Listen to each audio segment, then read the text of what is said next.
right? I was going to speak about the 200 million that was called the Palestinian aid by the U.S. Then McCain died, and then I kind of just got stumped. So I decided to center this stream around the idea of what scares and or makes you afraid. And for me, it's a few things that I've had consistently bother me over the last few years, and one of them is the continued lack of willingness of people to be involved with the political process. So, for example, when I say that, I'm not talking about every day you wake up, oh, what happened on the news today? But when you try to sit people down and discuss with them these topics, and it seems like the only thing you can really get from them is maybe they'll hear out what you have to say, um, and then just kind of go back to their own little quarter or social bias. It's like when you have people who will say, "Oh, that person's really smart. Well, why don't you try to learn something from them?" Oh, well, they can have that. That's their thing. Just it's this idea of never moving beyond what you currently are, and that's kind of like the overarching theme of how things are. Because as I said before, we live in a twilight zone, and everything is backwards as opposed to how it should be, in my opinion. In most cases, of things I noticed. Envoy says, "What am I afraid of? I don't think you really wanted me to answer that question. I'm not even kidding here. I'm being serious when I say this." I mean, for me, it's a list of things that I could just kind of run off. And even if I think you're afraid of one thing. There's probably something that could be disclosed. So I just admitted that I'm worried about the current state of how people view not even elections, but just who represents them, who's in charge in the government. They don't pay attention to it. I wish that would change. I'm afraid that won't, because we live in this era where people, it seems, do not have attention spans that really last for anything unless it's some music or some song. That's why when you go and you look up the most viewed YouTube videos, they all went from being like Charlie Bit My Finger to random music videos. So people just over and over again put some headphones on and just start throwing their head over and over. Envoy says, for me, it's this whole idea regarding aren't the same. I agree that they aren't, but I think they're interchangeable in how this affect. Oh no, we can't talk about that community, man. We don't need any people being upset about this. We already did our stream on that topic, and you saw how it went. So I think you can probably tell I consent with that idea, but it's not at the forefront of my mind when it comes to things that make me afraid. Like, when I was harping about these women, for example, the idea behind what I was saying was, here's a person who, if you just saw by themselves, you wouldn't think anything is wrong with them. Referring to myself and other people I've known who've had the same issue, but because they're not successful in this one facet of life, which, by the way, is determined by other people, now it's time to bemoan them, to say there's something wrong with them, to say that they have some kind of issue internally, that there's some kind of like need to make a rationale about this person you don't know. Let me see. Envoy says, furthermore, also, man versus women, how the media is portraying masculinity, which bothers me. I guess doesn't make me afraid, but it annoys me. Well, you could be afraid by the idea that it never is going to change. That was the whole thing with the women thing. I was thoroughly convinced before, especially when I had like that whole week where I was just talking about over and over it was never going to change. And even in kind of feeling resigned to my fate at this point, I'm a lot more willing to just kind of say, well, I gave it all I had, read all the articles, watched all the different advice stuff. If it doesn't happen, oh well, I tried. That's the same thing of how I'd feel if I, say, ran for office and lost an election. I tried. That's how I felt about the candidates I voted for that lost. They tried. Might have only had 2%, but you wouldn't have had any if you didn't go out there and, knock on doors and crisscross the state. Concept of the universe. I always was entertained by the idea of a multiverse. Like there's one dimension where, let's say someone that you cared about, I don't know, had something happen differently for them. So now they're a different kind of person and how you know them. Just little stuff shifts and makes a different universe. Where I like that idea. So that's what you remind me of when you said the concept of the universe. Trying to wrap my brain around how he exists outside of time is just daunting. Yeah, I don't think too much about it. And I especially stopped thinking about it when I started thinking about all of the malpractices I've seen from my church and people who call themselves Christian, which I mean, we can get that could be a whole stream by itself. The history of the abuses of people in power in the Catholic Church, but you get the idea. It's something that I just kind of put at the back burner. It could be that way. It could be another way. It doesn't. I guess this is kind of the reason why a lot of the political stuff doesn't get that many views because it doesn't affect the daily lives of the people, or at least they don't think it does. These events. So like when you talk about, um, God, Satan, these figures that most of us would say we have not seen, but a lot of us would say we believe in. You don't think about it every day, and it doesn't. It's one of those things where you have to just start being reminded of it to go, oh my God, I don't know about this. Okay, so Envoy says both sides are inherently believing in something which the mind cannot comprehend. Yeah, sometimes I think with this stuff, you just have to accept, like, when I was doing the women thing, for example, I would really just sit there for like an hour to just like, why am I having such a hard time with this? Why are all the people around me who I talk with who, we became friends with over different things having such a hard time with this? Why is this, such a recurring problem? What is the deal? And then I just kind of said, you know what? The more I try to wrap my mind around why someone would turn down, being able to literally watch a guy go to work every day and, not have to do much of anything other than just be with that person, um, and turn on that much stability and claim that they liked how that person looked and they interacted is beyond me.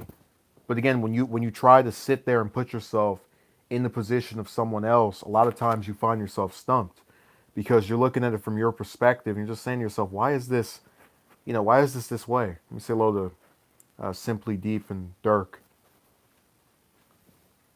Dirk is too busy trying to protest Twitter for all those Alexandria Ocasio Cortez uh, retweets of pictures of her face. What was the expression? It was like something.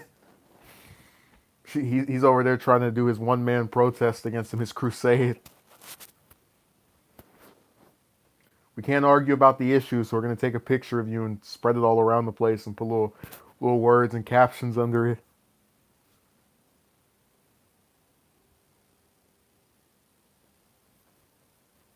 So that's been his campaign for the last few days.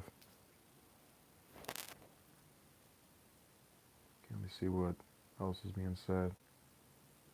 The bug-eyed photo of hers spread like wildfire. Yeah, and like I said, Dirk, it's really weird because when you think about how faces move, anytime you take a screenshot or pause the video, I'll have some weird looking expression because it's in motion. So it's dumb, but whatever. People when they can't when we lack substance, we tend to find ways of like other menial ways of trying to get back at that person. That's why you have so many people who will say I'm ugly, and then they won't be able to argue with or articulate against whatever narrative I'm trying to frame. Okay, Simply Deep says I would ask you something. You could always just write in the comment section, but okay. Always says I find myself leaning more and more conservative, although I wouldn't call myself one. I would call myself moderate, trying to understand both sides. I called myself a moderate as far as the party thing is concerned because I can name things I like about both more than the other. Um, like the Republicans are really, really forceful with the stuff that they like, and even if I agree with the Democrats on the few ways in which they vary, like net neutrality, they don't try to push it through.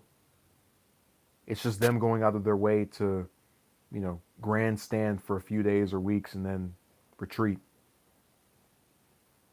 So, um, but yeah, the political stuff is scary.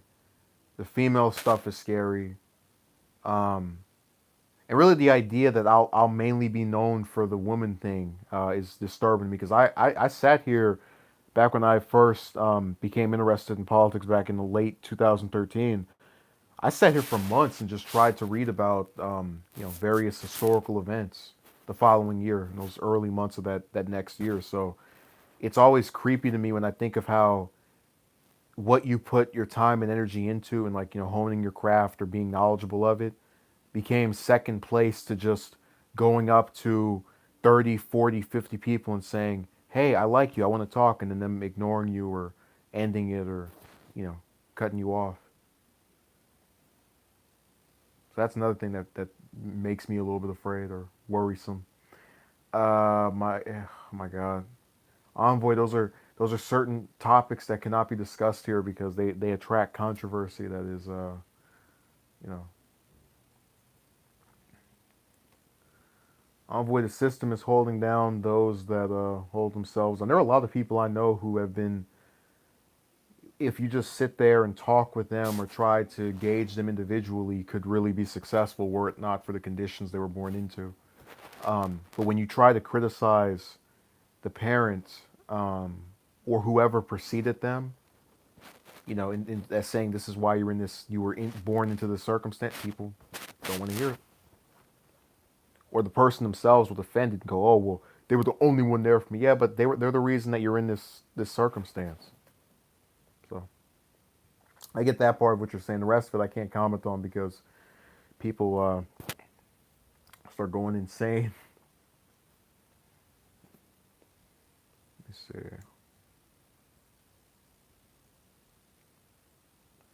see. The other thing that's kind of weird is when you go and decide to just the potential lobbyist becoming a yeah that's creepy too.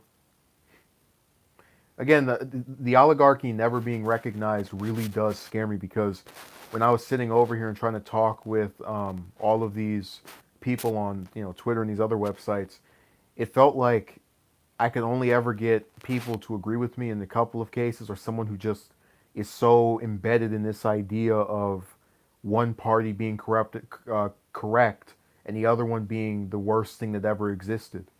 And so with those people, I had such a hard time saying to them, look, if they were really that different, why would both of them vote the same way on this bill?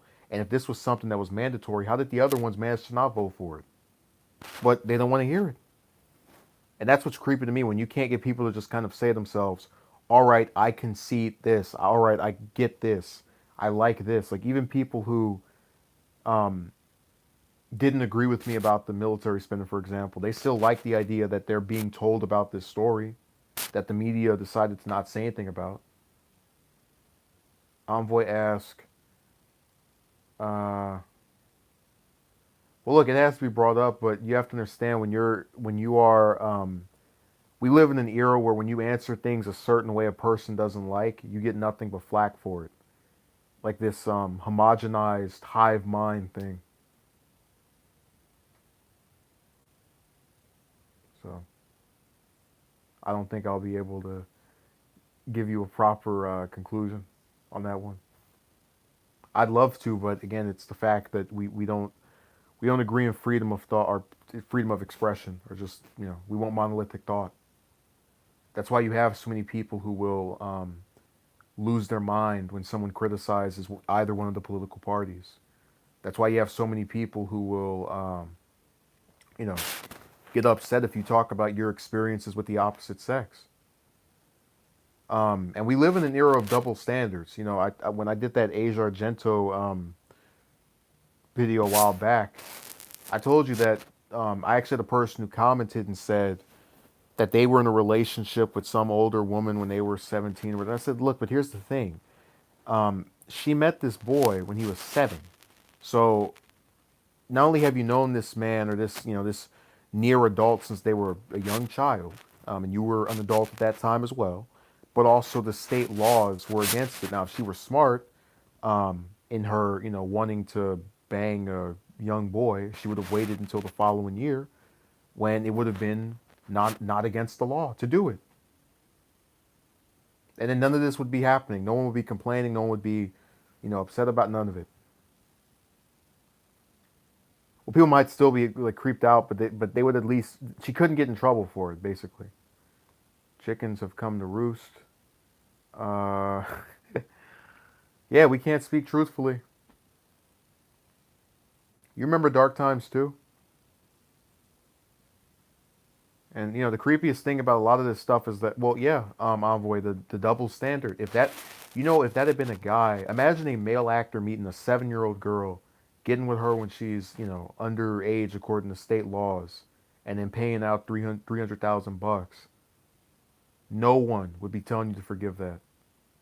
And if you saw the TYT video and the like and dislike ratio on that, it's another example of a good chunk of us being in the right of mind, where you had Anna, for example, say that, oh, I was actually making a commentary about that, but I don't like messing with other people's stuff. Um, the one they did about the Asia Argento thing, where you had Anna, who was saying that she should still be considered part of the Me Too movement because her claims against Weinstein are an example of oppression, and people who've been abused tend to abuse and all this other nonsense. But here's the truth about it. Um, when it happened to her, she was a grown woman. She decided to wait, year after year after year to say anything about it.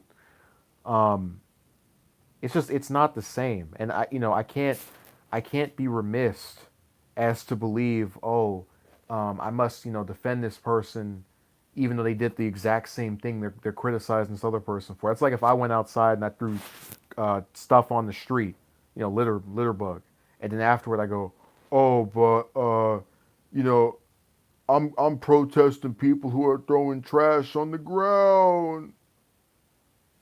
I couldn't do both. I couldn't say I'm an advocate against littering and then litter. Envoy says whatever. A direct representative of the issue today. We have become people who promote our ideology through what we feel rather than what is true. Yes, Argento broke the law. There's no way of getting around that. What's your opinion on the movies that show men to embarrass cause to be either that will get you made fun of? I mean, if the actors, want to do that and get paid for it, they have every right to. I do think that one of the issues that we have is we tend to. So, for example, when I was at the height of my critiquing the relationship thing, I had people who told me that I was supposedly of the belief that I've watched so many movies and I think that the right person will come around and yada yada yada. But you know, I have tried to separate my opinion of real life versus my opinion of whatever I see on the screen. I think if people did that more, movies like that wouldn't catch our attention, or at least we wouldn't be bothered by them. You watch. It's like when you were in school. A lot of you, anyways, in second, third grade, and you had somebody who told you, "Oh man, what do you want to be when you grow up?" And you look at the world right now, where majority of the people who are impoverished are males. If you are a female, all you have to do to not get thrown in the middle of the street and turned into roadkill is open your legs and hatch out a child. The incentive is at its height, and it sucks because being someone that criticizes that type of living, I feel sympathetic for those children based off the fact that they played no role in what their mother decided to do. But I bring it up because I want to mention that that's another example of the double standard that is not being addressed. No one's talking about it. Uh, Imagine if we had this view on. Oh no, not getting me in trouble, Envoy.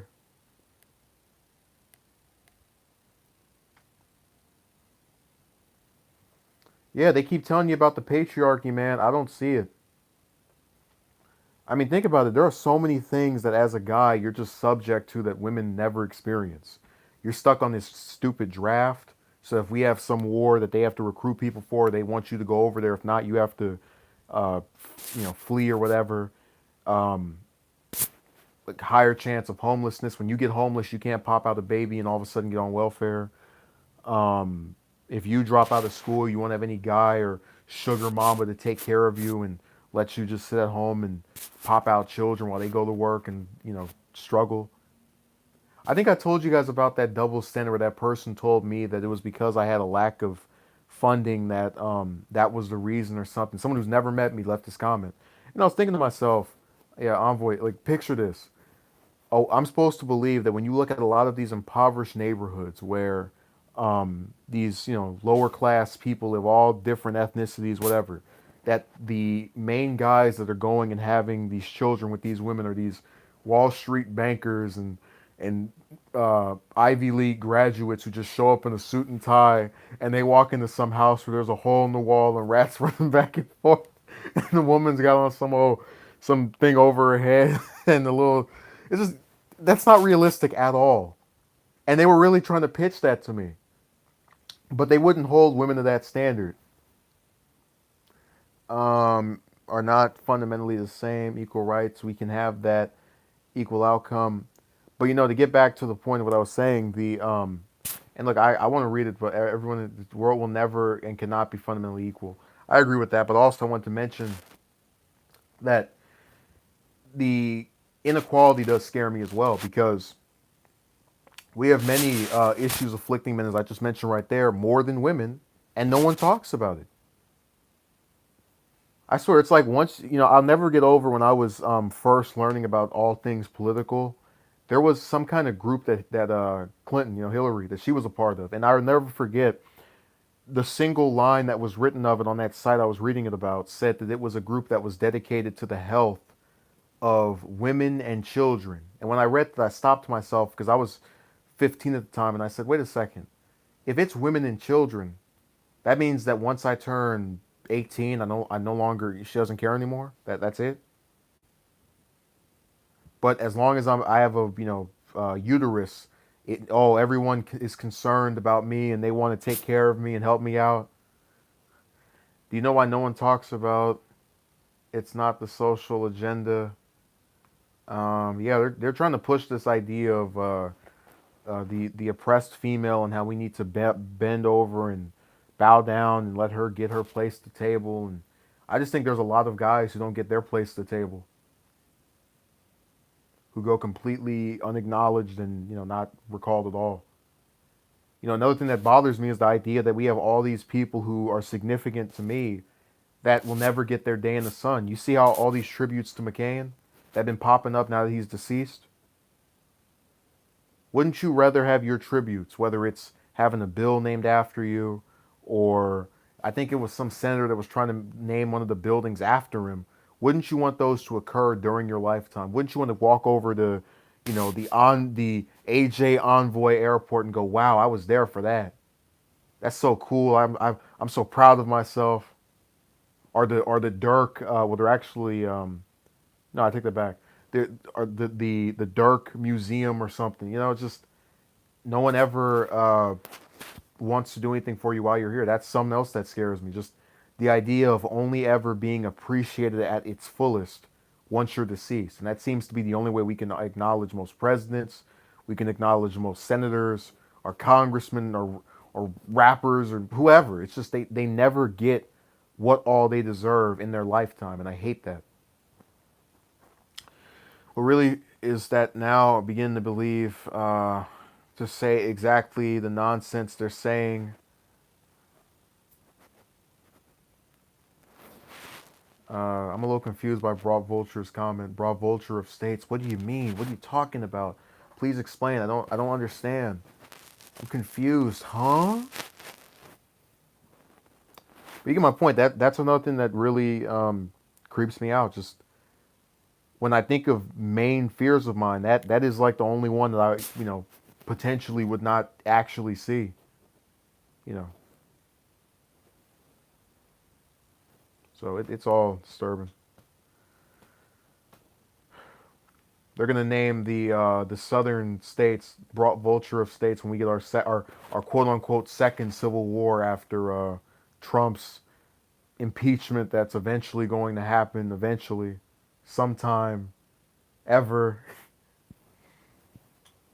That'll be the name of that. I already said what I'm afraid of, raw vulture. You should show up earlier next time. In times of no war, those who are malicious and insecure will create war. Well, I already told you what the U.S. Federal government is doing. They try to hide behind these honorable service members and give you this nonsense about what do you mean you don't support an increase in funding? You don't want to help out the service members. Like, no, they're getting a penny's pay raise, and you guys are over here blowing up Yemen and Syria and Iraq, all these other countries, the other four I didn't mention because I forgot their names. So many of them, 900 military bases. But yeah, they're malicious and insecure, and they're creating war. I agree. Well, I know you weren't talking about the U.S. in particular, but same thing. The war that America involves itself in, don't even start that. Again, the only war we need to really worry about at this point, like just which one I want to end first, would be Iraq. I mean, Afghanistan. We still are in Iraq, but it's another story. Get them mixed up because people like to think Iraq is over, and it's not. Indefinite occupation. I don't think there's not enough hours in the day to talk about it. I would love to just do a stream or some other video where it's, because I prefer to prepare the information than just be able to like spout it off the cuff.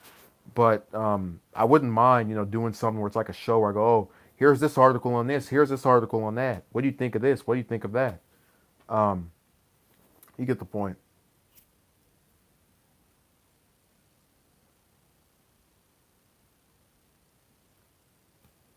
Let's see what else is being written here. But yeah, I think I've touched on everything. I'm afraid of the political climate. I'm afraid of the romance thing, and I am afraid of yeah. But Dark Times basically got replaced by that Twilight Zone, the Chronicles.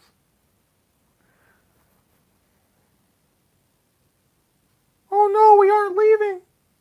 That's what Dirk says. And then Bra Vulture's over there giggling in his Air Jordans because truth is no longer being seeked. Yeah, anytime you try to explain what's going on, with these representatives and who they're getting their money from, their supporters tell you to shut up. They don't want to hear it.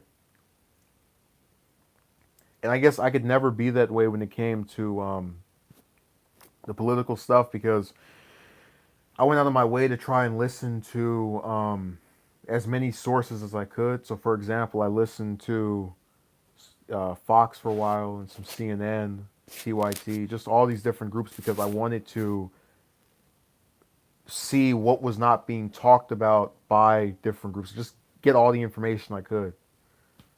Lobbyists are backing politicians and not the people backing politicians. Now lobbyists are getting their own company, X companies in position. Pretty much. That like to create red herring of truth, like Hitler did nothing wrong or flat Earth theory. Yeah, but we don't believe any of that. I mean, I haven't seen a single comment that's been left to me in the last maybe 2 or 3 years that actually got me to go, wow, my ideology is wrong, and thank you for, showing me the light. Just say 2 words that can hurt throughout mankind. I'm watching. That's it. I'm watching like the surveillance state introduced by the Patriot Act. Here comes Music Fiend trying to bully me.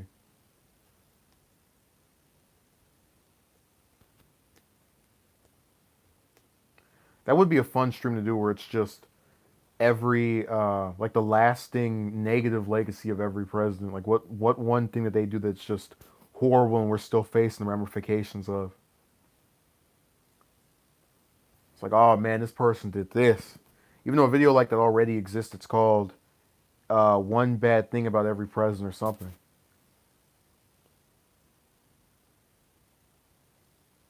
Yeah, I have a lot of ideas, and I try to execute them.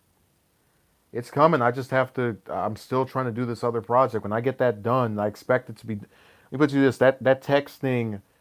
The latest I could see that pushing itself to is October because I'm trying to compile all the messages, write out a script so it's not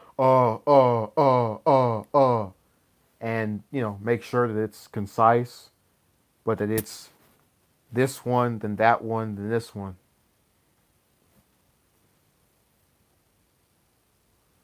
Bro Vulture says, "Hey, before you go, I want to tell you that the they're not my past girls. They're just people I spoke with that uh, momentarily gave me the time of day and then decided to flip the script."